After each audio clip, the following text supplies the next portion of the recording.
अस्सलामुअलैकुम दोस्तों, क्या हाल चल है भाईजान। आज कोई और तो टॉपिक मिला नहीं। टापिक तो मैंने सोचा ये चीज़ें आपके साथ शेयर करते हैं। चाय मैंने गिरा ली है, अब देखते जाएं। हेलो जी, गुड़ वाली चाह ते ए काम पाया हुआ असी खैर नाल ए आप दुध यूज़ करीदा, तुहानू सारिਆਂ ਨੂੰ पता ही है। चाय का जो है ना, किसी दिन आपको बनाने का तरीका भी सिखा देंगे। अंडे बॉयल हो रहे हैं और इधर है स्वीट पोटैटो, शकरकंदी, ठीक है।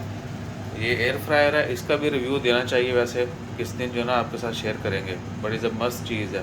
इन लोगों ने स्पेशली जो डाइटिंग के शौकीन है, वैसे तो डाइट खाने को बोलते हैं, लेकिन जिन्होंने वज़न शज़न घटाना है, ऑयली चीज़ें कम खानी है, उनके लिए ये बेहतरीन चीज़ है। तो ये अंडे हैं, चाह थाड़े सामने मैं डोल ली है। मेरे ख्याल अज का भी लोग जो वो डुली हुई चाह तो होना चाहिए। सही है। तो मुझे और कोई समझ नहीं आ रही थी, मैंने बोला एक वीडियो ये तो डाले ना आज। तो 1 मिनट की वीडियो हो गई है, शॉर्ट्स में नहीं जाएगी, मेन वीडियो च जाएगी। थोड़े व्यू बहुते आएंगे तो मज़े। हाँ हाँ हाँ, आपको खाने बनाने भी सिखाए जाएंगे, अच्छी अच्छी डाइट प्लान भी बताए जाएंगे, और गुड़ वाली चाह अगली किसी वीडियो शेयर कराएंगे। तो अपना ख्याल रखें, तो सानू हर हाल च बर्दाश्त करो। सब्सक्राइब तुसीं अजकल घट कर रहे हो, फॉलो घट कर रहे हो, ज़्यादा करो। जज़ाकल्लाह। अल्लाह।